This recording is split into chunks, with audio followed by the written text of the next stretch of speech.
Subversion is the term, if you look in a dictionary or criminal code to that matter, usually is explained as a part of activity to destroy things like religion, government, system, political, economical system of a country. And usually it's linked to espionage and such romantic things as blowing up bridges, sidetracking trains, cloak and dagger activity in Hollywood style. What I'm going to talk about now has absolutely nothing to do with the cliché of espionage or KGB activity of collecting information. So the greatest mistake or misconception, I think, is that whenever we are talking about KGB, for some strange reason, starting from Hollywood movie makers to professors of political science and quote-unquote experts on Soviet affairs, or Kremlinologists as they call themselves, they think that the most desirable thing for Andropov and the whole KGB is to steal blueprints of some supersonic jet, bring it back to Soviet Union and sell it to the Soviet military-industrial complex. This is only partly true.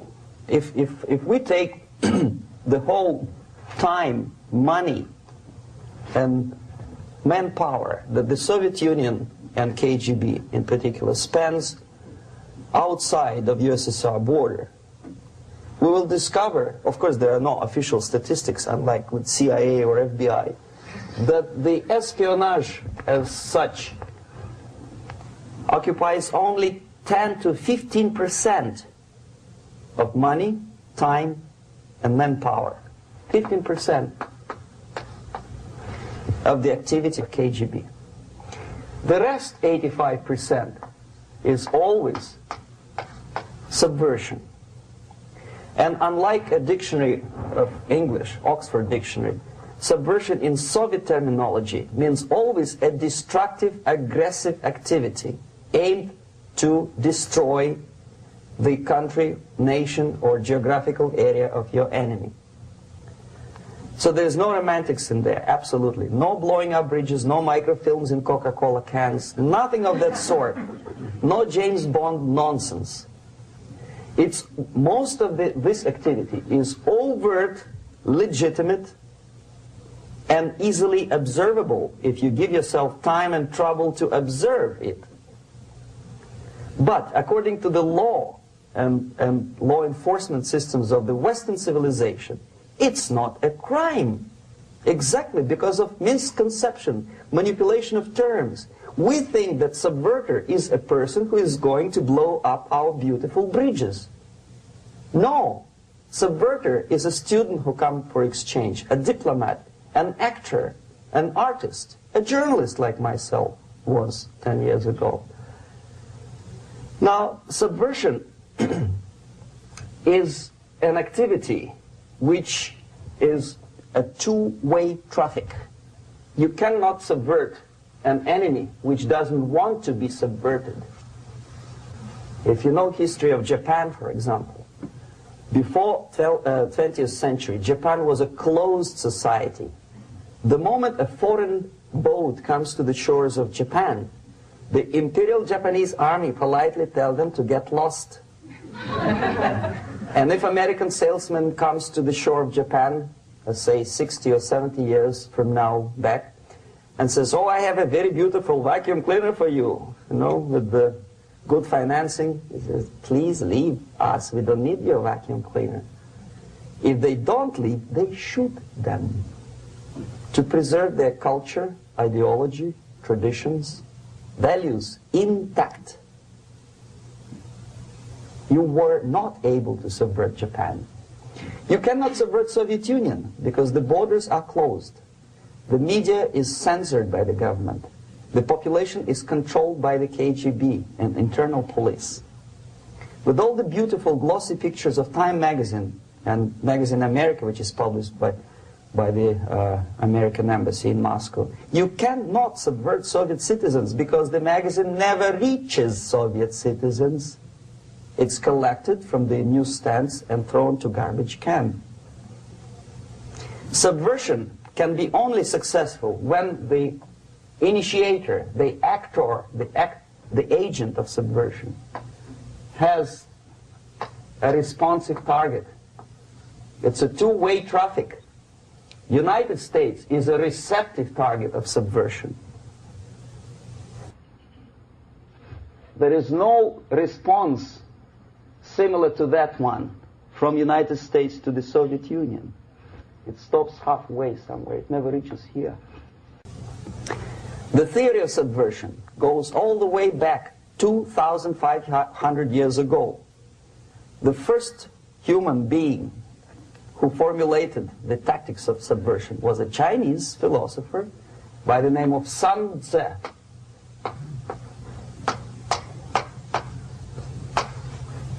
2,500 years BC. He was an advisor for several imperial courts in ancient China.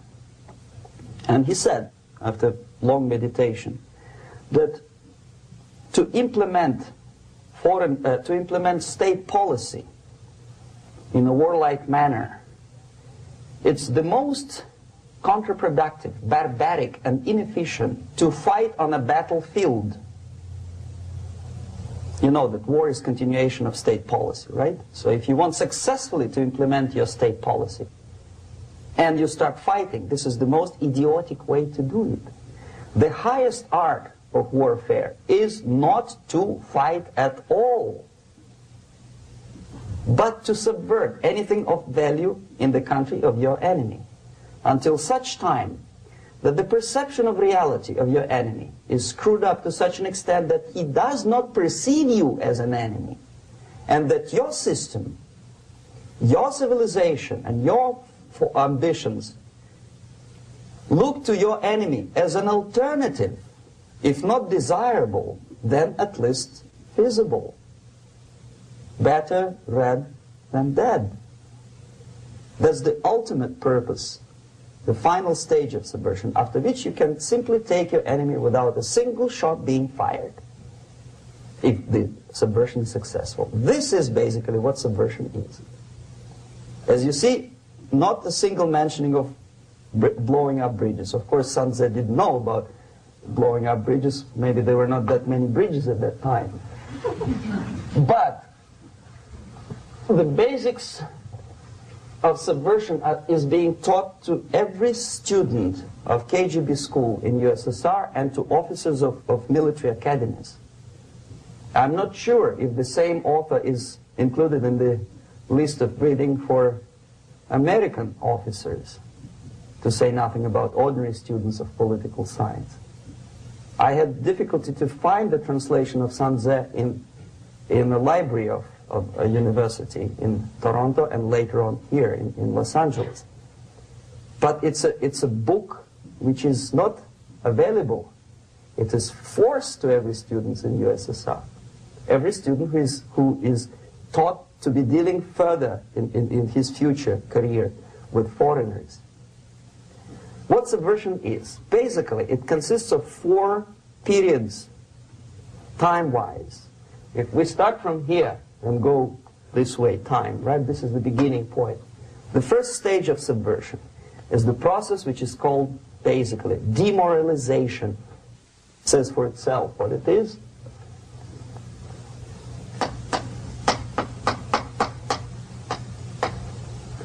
It takes from, say, 15 to 20 years to demoralize a society. Why 15 or 20 years? This is the time sufficient to educate one generation of students or children. One generation.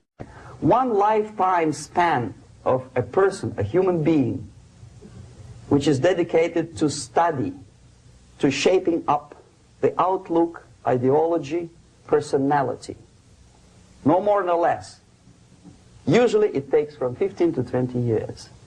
What it includes? It includes influencing, or by various methods, infiltration, propaganda methods, direct contacts, doesn't really matter. I will describe them later. Of various areas where public opinion is formulated or shaped. Religion, educational system, social life, administration, law enforcement system, military, of course, and labor and employer relations, economy. Okay? 5 areas. I will not write them down because we will not have enough space. Sometimes when I describe all the methods, students ask me question, are you sure this is the result of the Soviet influence? Not necessarily. You see, the tactic of subversion, about which I'm talking, is similar to the martial art, the Japanese martial art. If some of you are familiar with that tactic, probably you will remember that if an enemy is bigger and heavier than yourself, it would be very painful to resist his direct strike.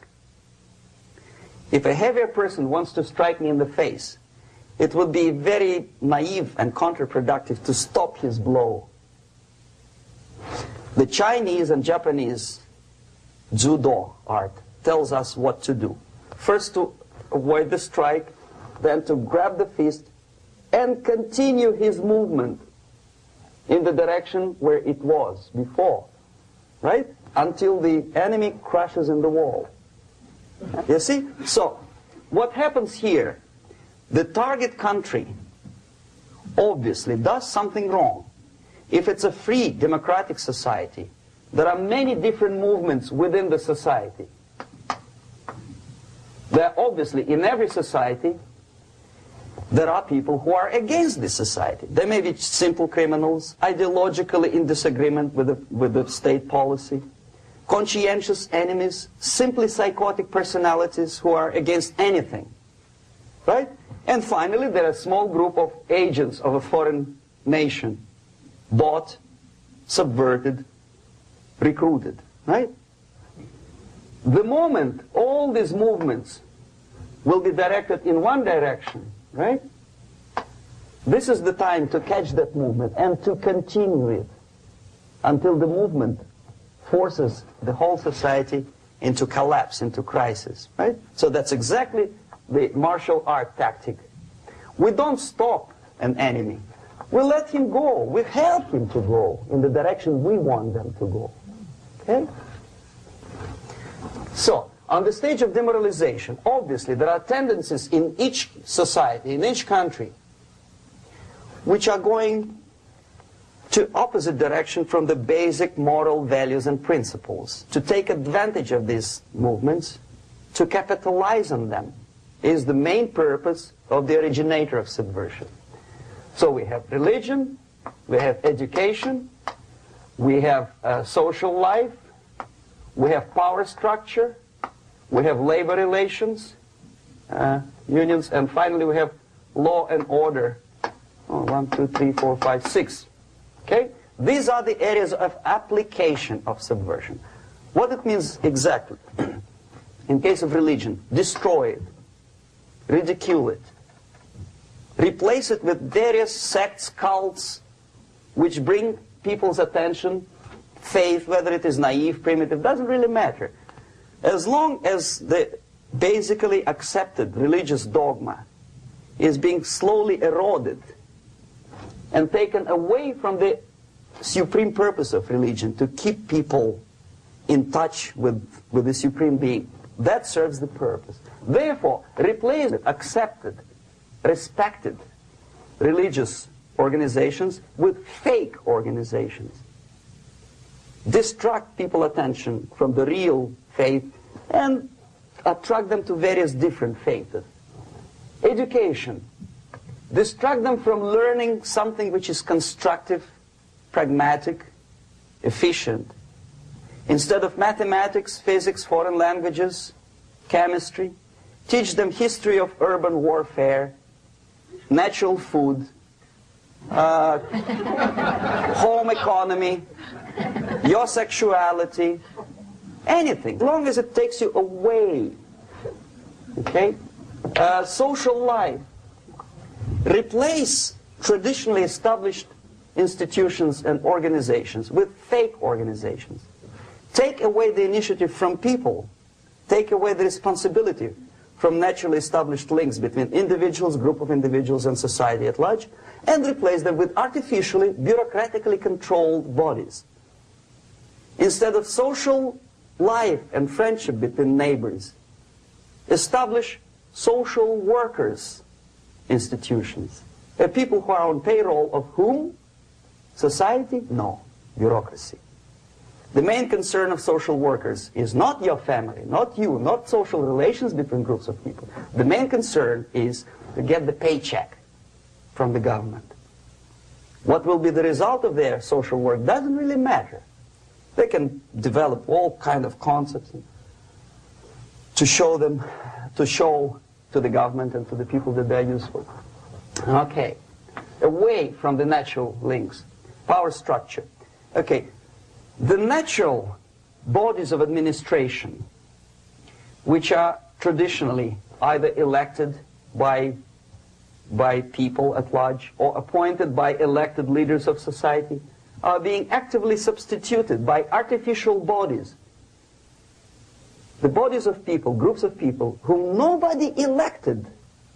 Never. As a matter of fact, most of the people don't like them at all, and yet they exist. One of such group is media. Who elected them? How come they have so much power? Almost monopolistic power on your mind. They can rape your mind. But who elected them? How come they have a nerve to decide what is good and what is bad for the elected by you, president, and his administration? Who the hell are they? Spiro Agnew, who was hated by the liberal left, called them a bunch of enfeebled snobs. And that's exactly what they are.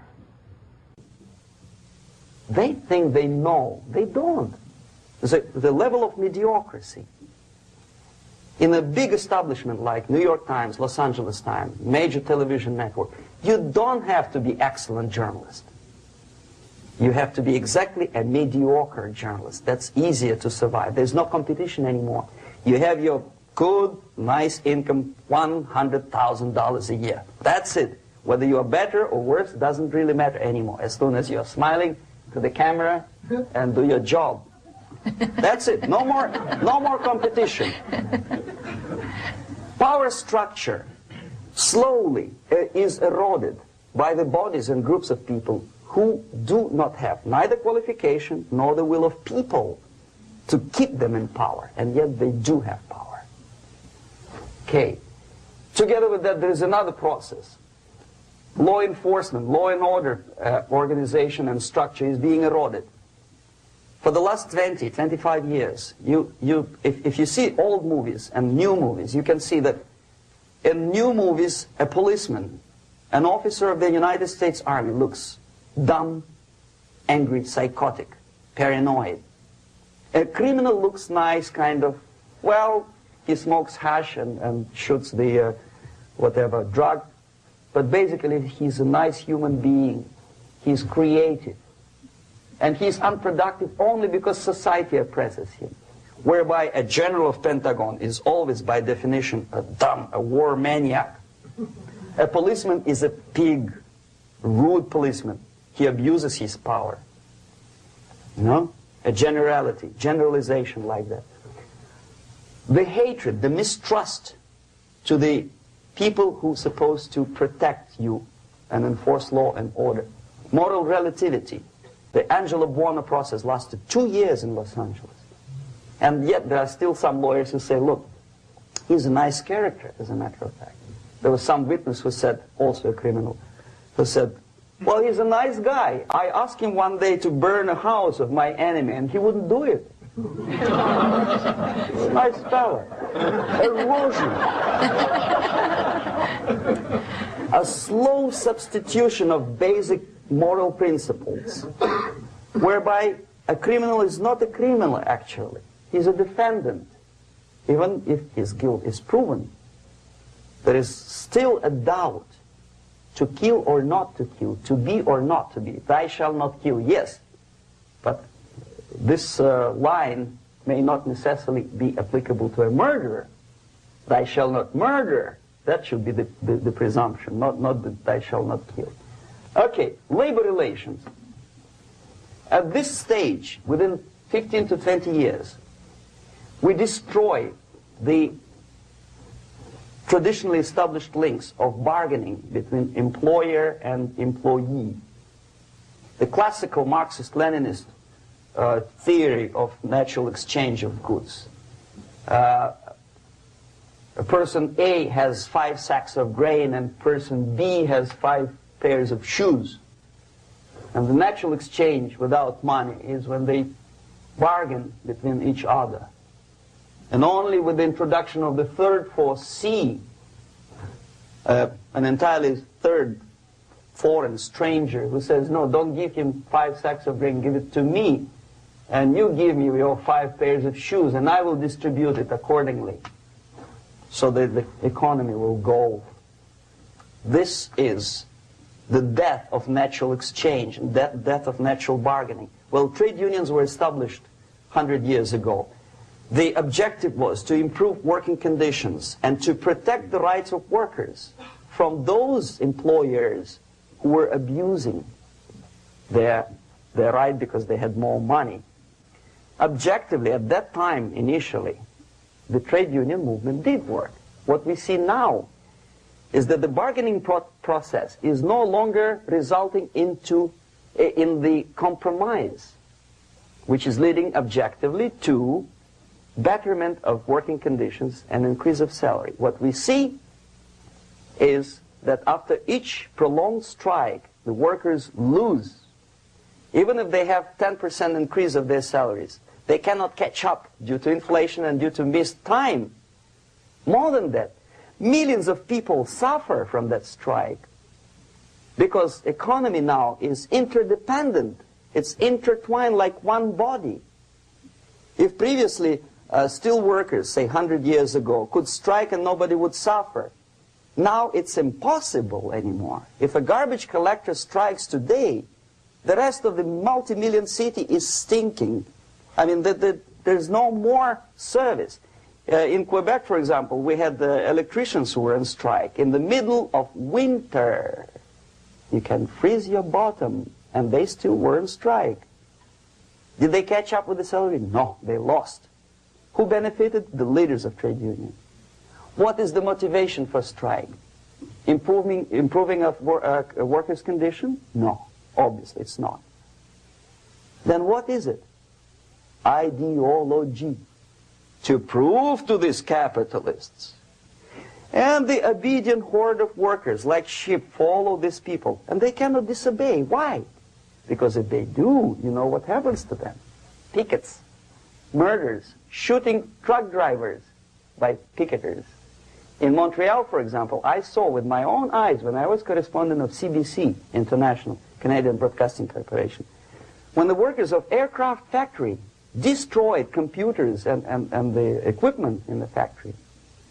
And the administration employed strike breakers. Their cars were turned upside down and burned. Their houses were burned. Their kids were intimidated. And some victims were there. Of that you can be sure. Why? To improve conditions of workers? No. Ideology. Okay, so this is what happens basically. It may or may not happen without the help of the Soviet Union. But the natural tendencies are being greatly taken advantage of and capitalized by the Soviet propaganda systems. How? Whenever trade union strikes, we have influx of propaganda, mass media, ideological dissemination. The workers' right, and we repeat it like parrots. Yes, workers' right. Whose rights? Workers? No. The only freedom of worker to sell his labor according to his own desire and will is taken away from him. By whom? By trade union boss. Unlimited power is given. Responsibility. I want to sell my labor not for $2.50 an hour, but for $2. I don't have right. My freedom is denied to me. I know that if I sell my work for $2 an hour, not for $3 an hour, I will compete better with the other guy who is lazy and more greedy. I don't need $3. I need only $2. No, I was made to believe by media, by business, by advertising agencies that I need more and more and more. Have you ever heard any advertising on TV to consume less? No. No way. Whether you need a six-cylinder car or not, you have to buy it. And hurry up.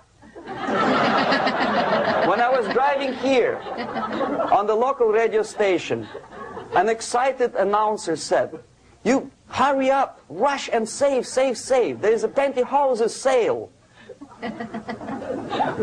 Save by buying more. See? Of course. It would be too naive to expect that KGB makes that advertising agency to do such a crazy commercial. No, of course not. But what we did when I was working for Novosti Press, we would snow plow editorial offices, student organizations, religious groups with literature of class struggle. If not directly Marxism-Leninism propaganda, then a propaganda of the legitimate aspirations of working class, betterment of life, equality. Equality, mind you. President Kennedy once said, we will make America to believe that people are born equal. Are people born equal? Is there any mentioning in the Bible or any other holy scripture in any religion, if you don't believe me, go to the library and check it. There is not a single word about equality. Just the opposite. By your deeds, God will judge you. What you do is important. The merit of your personality. You cannot legislate equality. If you want to be equal, you have to be equal. You have to deserve it. And yet we build our society on the principle of equality. We say people are equal. We know it is false. It's a lie. Some people are tall and stupid. Others are short, bold, and clever.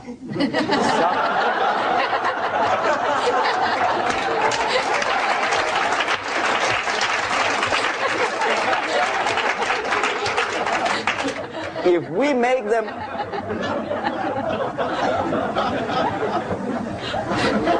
we make them equal by force, if we put the principle of equality in the basis of our socio-political structure, it's the same thing as building a house on sand. Sooner or later it will collapse, and that's exactly what happens. And we, as Soviet propaganda makers, are trying to push you in the direction which you go yourself. Equality, yes, equality. People are equal. Land of equal opportunities. Is it true or not? Think about it. Equal opportunities. Should there be equal opportunities? For me and for a lazy bastard who comes here from some other country and immediately registers as a welfare recipient benefits? I never received a single dollar. No, sorry, I did receive once. But I never applied for welfare. For the 13 years, I took any job. Security guard, journalist, taxi driver, anything. Well, I was restless, but some people don't like it. They immediately. So why should we have equal opportunities? Why? The equal opportunity to excel. Equal opportunity in equal circumstances, yes, but we know people are different. To excel, yes, provided we reach the same level of excellency, perfection, which is hypothetical, distant future. Yes, maybe.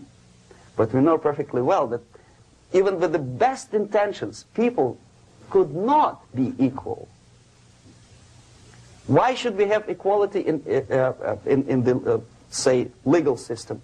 Myself, I'm considering myself a law-abiding citizen, and a person who comes here to rob and shoot, say, the United States administration under Carter, imported thousands of Cuban criminals.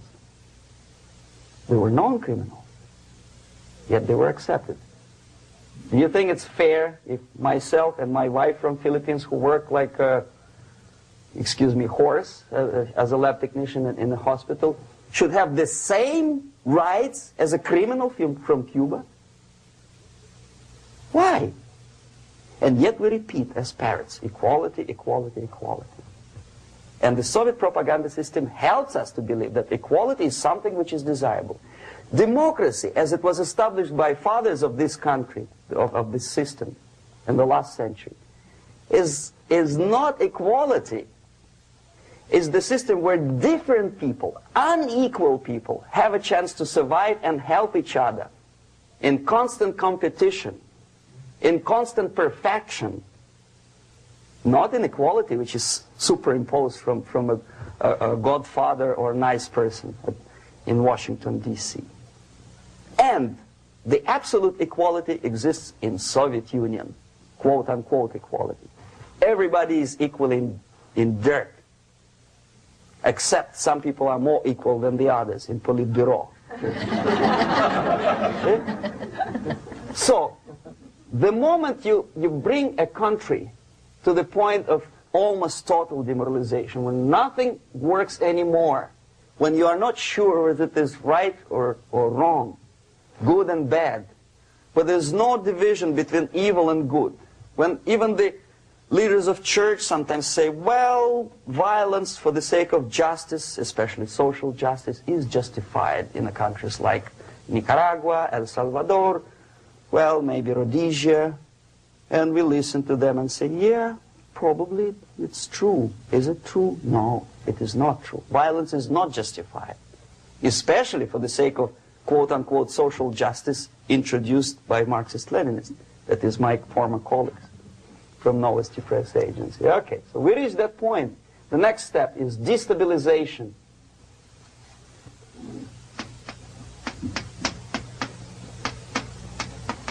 Again, this word says for itself what it is. To destabilize all the relations, all the accepted institutions and organizations in a country of your enemy. How you do it? You don't have to send a battalion of KGB agents to blow up bridges. No. You let them do it themselves. The area of application is, again, it's narrower now. Not like the previous case. The overt legitimate actions of the KGB in this case would be hardly noticeable. There is no crime if a professor who recently went to USSR introduces a course of Marxism-Leninism in a Californian college, for example. Nobody is going to come to his doorstep and say, okay, mister, come, you are under arrest. No, it's not a crime. It's not even considered a moral crime against your country. So the area of application here is narrowing down to economy, again labor relations, right? To law and order, plus military. And economy, law and order. Yes, and again the media, but wider scope, little bit different. I'll explain it later. Okay, basically 3 areas. Economy. The radicalization of bargaining process. If on that stage we still could achieve, theoretically, some positive compromise between the negotiating sides with say, arbitrary, introduction of arbitrary judges, a third side, objectively judging the demands of both sides. Here it's radicalization. On the stage of destabilization, we cannot come to compromise even within a family. The husband and wife couldn't figure out which is better. Husband wants his kids to eat at the table, and wife wants him, a child, to roam around the room and drop food all over the floor. They cannot come to compromise unless they start a fight. It's impossible to reach a compromise, constructive compromise, between neighbors. Some people say, I don't like you to watering your lawn at that time because exactly at that time I'm walking my dog and he's getting nervous. He cannot pass his bowels, you know. So they cannot compromise. They go to a civil court or something like that. Radicalization of human relations. No more compromise. Fight, fight, fight. The normal, traditionally accepted relations are destabilized. The relations between teachers and students in schools and colleges. Fight. The relations between, in economical sphere, between laborers and employers are further radicalized. No more acceptance of the legitimacy of demands of workers. Unlike Japanese, with the theory Z, if you ever heard about it, where the workers are involved in decision-making process, therefore they don't have moral incentive to fight their bosses. In the United States, it's just the opposite. The harder is the fight, the better. The more heroic they look. When the Greyhound network was on strike recently, the correspondents of local TV networks all over the United States were approaching these strikers, and they say, oh yes, we are doing something nice. They look like heroes, and they were proud. There was some family, the husband was a bus driver. Now they decided in a protest against the bosses to camp somewhere in the forest. And they were presented to the audience as a heroic, nice people. You see? The violent clashes between passengers, picketers, and the strikers are presented as something normal. 10, 15, 20 years ago, we would be angry, say, why so much hatred? Today we are not. We say, well, it's commonplace. Radicalization, militarization sometimes. As I explained on that stage, I took a step a little bit further. Shooting people. Okay, law and order now also is pushed into the area where previously people settled their differences peacefully and legitimately. Now we are getting with this court cases in the smallest irrelevant cases. We cannot solve our problems anymore. The society at large becomes more and more antagonistic between individuals, between groups of individuals, and the society at large. The media puts himself in the opposition to the society in general, at large. Separate, alienated. Okay? On that stage, you remember I was talking a couple of hours ago about the sleepers. That's when the students from, say, United States, if they are trained in Lumumba University, or developing nations, that's the students I was dealing with, are being sent back from the Soviet Union here. Or if they were already in the United States, in the country which is the object of subversion, they spring to action. The sleepers go up. They slept for 15 to 20 years. Now they become leaders of groups, preachers, I don't know, public figures. Prominently they actively include themselves in a political process. All of a sudden we see a homosexual.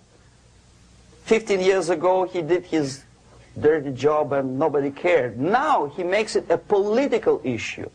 He demands recognition, respect, human rights, and he rallies a large group of people. And there are violent clashes between him and police, his group and ordinary people, no matter what. It's black against white, yellows against green, doesn't matter where the division line goes. As long as this group come into antagonistic clash, sometimes militantly, sometimes with firearms, that is destabilization process. The sleepers, many of whom are simply KGB agents, become leaders of the process of destabilization. Doesn't mean that Comrade Andropov sends Comrade Ivanov to the United States. The person who takes care is already here. He is a respected citizen of the United States. Sometimes he gets money from various foundations for his legitimate struggle for, I don't know, human rights, women's rights, kid lib, prison lib, whatever. There are sympathetic Americans who donate their money to him. Destabilization process usually leads directly to the process of crisis. In case of developing nations, that's the area where I was active. The process starts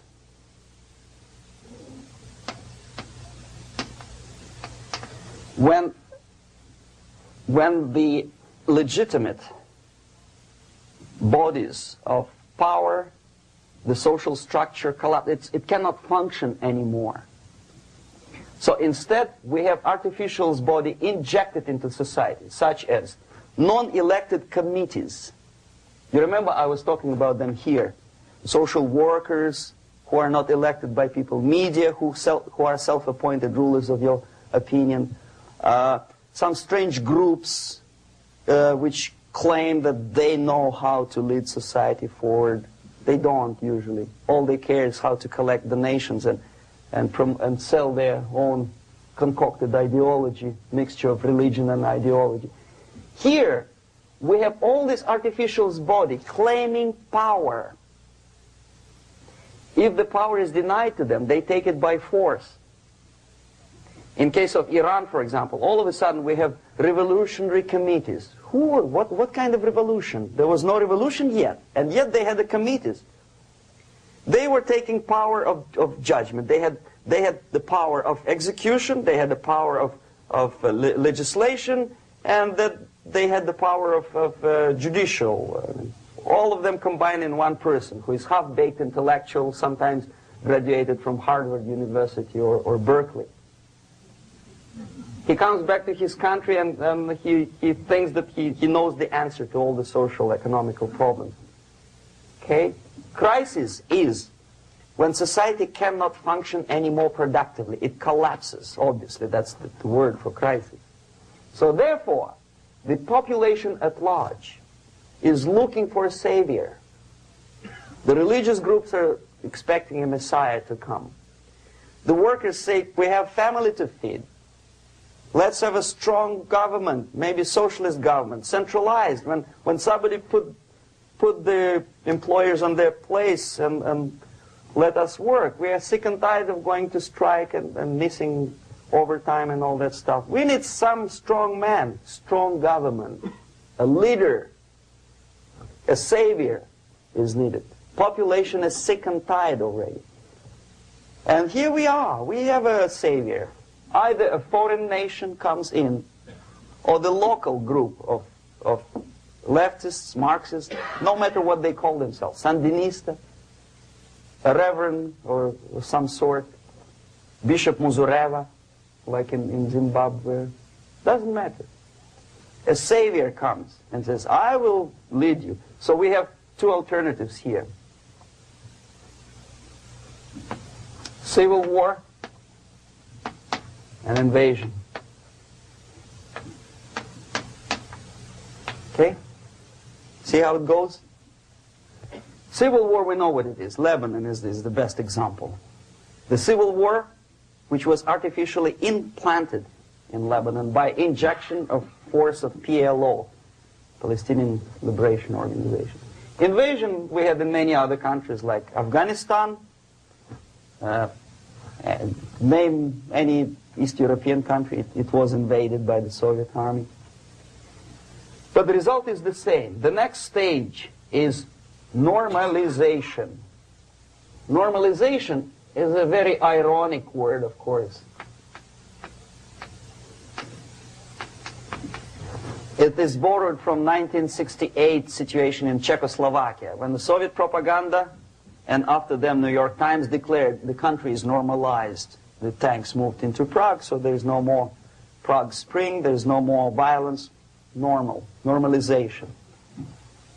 At that stage, the self-appointed rulers of the society don't need any revolution anymore. They don't need any radicalism anymore. So this is the reverse from destabilization. Basically, it is stabilizing the country by force. So all these sleepers and activists and social workers and liberals and homosexuals and professors and Marxists and Leninists are being eliminated. physically sometimes. They've done their job already. Okay? They are not needed anymore. The new rulers need stability to exploit the nation, to exploit the country, to take advantages of the victory. Okay? So no more revolutionaries, please. And that's exactly what happens in a number of countries. You remember Bangladesh? This is the crisis in which I was instrumental. First they had Mujibur Rahman. In 1971, he was the leader of People's Party, Awami League, with mustache like Stalin. He was in Russia many times. In 5 years, he was shot by his former colleagues, Marxists. He fulfilled his function. In Afghanistan, it happened 3 times. First there was Taraki, then there was Amin, now there's Babrak Karmal. They killed each other successively, one after another. The moment he fulfills his duty, the first one demoralized country, the second destabilized, the third one brought it to crisis. Goodbye, comrades. Babrak Karmal comes from Moscow and put into the seat of power. Same thing happened in Grenada recently. Maurice Bishop, Marxist, was killed by Austin, what's his name, General something, who was also a Marxist. Right? So no more revolutions, please. Normalization now. From now on, no more strikes, no more homosexuals, no more women lib, no more kid lib, no more lib, period. Good, solid, democratic, proletarian freedom. That's it. Now, to reverse this process takes enormous effort. When today, United States had to invade Grenada to reverse the process of subversion. Some people say, boy, this is not good, it's not kosher to invade the beautiful country, island of Grenada. Well, why didn't you stop the process here, when Grenada was just approached by leftists? Why not to prevent Maurice Bishop to come in power in the first place? Did Grenadians want him? Very questionable. They didn't know who was Maurice Bishop in the first place. He came to power by coup d'etat himself. Okay? No, we let the situation develop further and further and further until the crisis and normalization very soon. And then the United States decided to invade country, discovering that the country was absolutely a military base for the Soviet Union. Of course it's a drastic measure. Of course it's a pity that Marine Corps had to lose, what, 17 lives. Very bad. Why not to stop the process before it comes to crisis? Oh no, intellectuals will not let you. It's interference into domestic affairs. They're very careful not to let American administration to interfere in domestic affairs of Latin American countries. They don't mind Soviet Union interfere in these affairs. Okay. So to reverse this process, from here, it takes only and always military force. No other force on earth can reverse this process at this point. At this point, it does not take military invasion of the United States Army. It takes strong action, like in Chile. A CIA covert involvement to prevent the savior from outside to come into power and to stabilize country before it erupts into civil war. Stabilize country before it erupts into civil war. Okay? Support the right-wing conservative forces. By money, by crooks or love, doesn't matter. Stabilize the country. Don't let the crisis develop into civil war or invasion. Oh no, your liberals will say it's against the law. The Congress will not appropriate money for covert actions of CIA. Why not? Should we wait till the normalization come and Soviet tanks land in Los Angeles airport? Now, at that point, at the point of destabilization, also the process could be reversed. Again, easily than this. No CIA involvement at this point. You know what it takes here? Restriction of some liberties for small groups which are self-declared enemies of the society. As simple as that. Oh no, the media and liberals will tell you this is against the American Constitution. How can we, by force, deny the civil rights to criminals, for example? It's not good. Okay? So we allow them to, okay, if you allow the criminals to have civil rights, go on and bring the country to the crisis. This is a bloodless way to do. Curb the rights. I mean, not to put them in prison. No, I'm not talking about putting all the gays from San Francisco in the concentration camp. Do not allow them to take political force. Do not elect them to the seats of power, whether it is municipality level, state level, or federal level. It has to be beaten in the heads of American voters that a person like that in the seats of power is an enemy. Do not be afraid of this word. It is an enemy. If he is not an enemy here, he will be here. Later on, he will be shot, of course. But at this point, he is an enemy. Okay? You are doing great service by denying him a right to capitalize on his own crazy ideas and become a powerful man, a man who uses the seat of power. Restriction of certain freedoms and permissiveness at that point would prevent sliding into crisis and probably will return the process of destabilization. To curb unlimited power, monopolistic power of trade unions, here, at that point, would save economy from collapsing. To introduce a law to stop private companies of raping public opinion's mind in the direction of consumerism.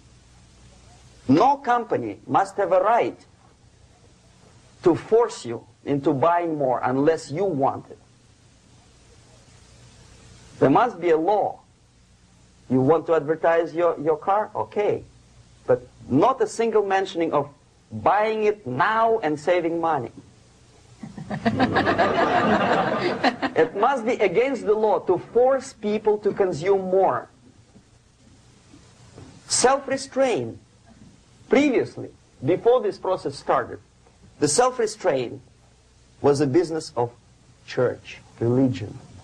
Because our preachers, the fathers of church, would tell us, material values are good, but it's not the prime function of human being. Because you have to live with something. Obviously, the design for our life is not to consume more deodorants. There must be something greater. If such a complicated instrument as human body was created, obviously there must be some higher purpose for that. And it's very easy to avoid destabilization by denying the greedy companies one little freedom, one little liberty, forcing you into turning yourself into processors of unwanted products and goods. They turn you into machines, like the worm who there's inlet and outlet. So, and how long an average appliance lasts these days? Less than a year. Why? Where's workmanship? Oh, we want you to buy more. Okay. Destabilization process could be easily overcome if, as I say, the society, by its own will or after persuasion by the leaders, will come to the idea of self-restraint. It's so hard we want to consume more, but you have to. Unless you will come to this stage, when, as we say in Russia, if Sahara Desert ever becomes a communist state, there will be shortage of sand. So you have to curb your... You have to curb your expectations at this point before it's too late. But no, we don't want to do it. Demoralization process. Again, it's the easiest thing to reverse. First of all, by restricting import of propaganda. The easiest thing to do. Unlimited, unrestrained import of Soviet literature, Soviet journalists. Giving Soviet propaganda and ideological agitators equal time on American TV network. It has to be stopped. And it's easy. They won't be offended, mind you. As a matter of fact, they will respect America more. But when my former colleague Vladimir Posner appears on Nightline, and Ted Koppel asks him, well, Vladimir, what do you think about this? And what can he think? He is an instrument of propaganda. He thinks what Comrade Andropov tells him to think. He's just a nice, articulate mouthpiece of the Soviet subversion system. And Ted Koppel makes you believe that my friend Vladimir Posner thinks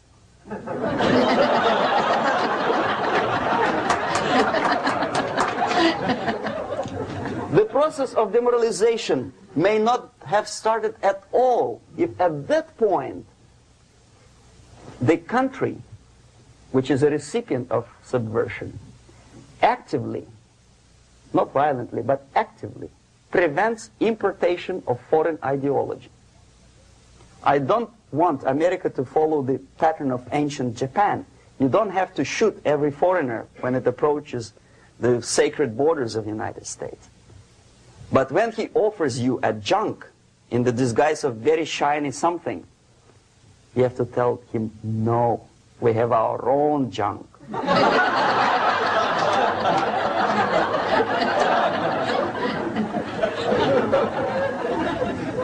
If at that point the society is strong, brave, and conscientious enough to stop importation of ideas which are foreign, then the whole chain of events could be prevented.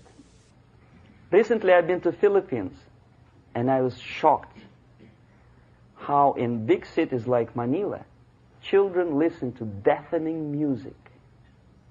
A melodious nation with long traditions of good, nice ethnic music, introduced by Spanish long time ago, maybe 2 centuries, 3 centuries ago, I don't remember how long. All of a sudden listen to musical garbage, blasting their radios at full blast, at full volume. Why?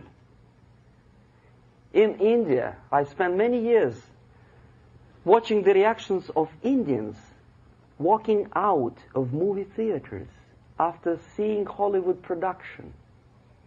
They couldn't figure out why Americans are so wasteful. They smash their cars, their shiny cars, every 5 minutes.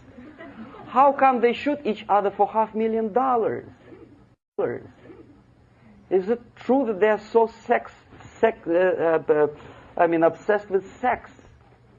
Can you imagine showing a movie where each 5 minutes there's a copulation on the screen to a country like India with long tradition of respect to these private matters, or to Pakistan? And United States expect these people to respect you?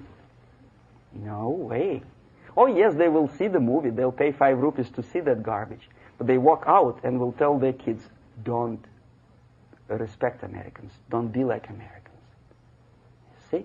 So, the process of demoralization could be stopped right here, both as an expert and as an import. And that takes one step, one very important thing to do. You don't have to expel all the KGB agents from Washington, D.C. The most difficult and at the same time the simplest answer to the subversion is to start it here and even before, by bringing back the society to religion, something that you cannot touch and eat and put on yourself, but something that rules society and makes it move and preserve it. A Soviet scientist, Shafarevich, who has nothing to do with religion, he is a computer scientist, did a very intensive research on the history of socialist countries. He calls socialist or communist any country with a centralized economy and a pyramidal style of power structure. And he discovered, actually he didn't discover it, he just brought to attention of his readers, that civilizations like Mohenjo-Daro in the river Indus area, like Egypt, like Maya, Incas, like Babylonian culture, collapsed and disappeared from the surface of Earth. The moment they lost religion, As simple as that. They disintegrated. Nobody remembers about them anymore. Well, distantly. So, the ideas are moving society and keeping mankind as a society of human beings, intelligent, moral agents of God. The facts, the truth, the exact knowledge may not. All the sophisticated technology and computers will not prevent society from disintegrating and eventually dying out. Have you ever met a person who would sacrifice his life, freedom, for the truth like that? This is truth. I never met a person who said, this is truth and I'm ready to shoot me. To defend the truth.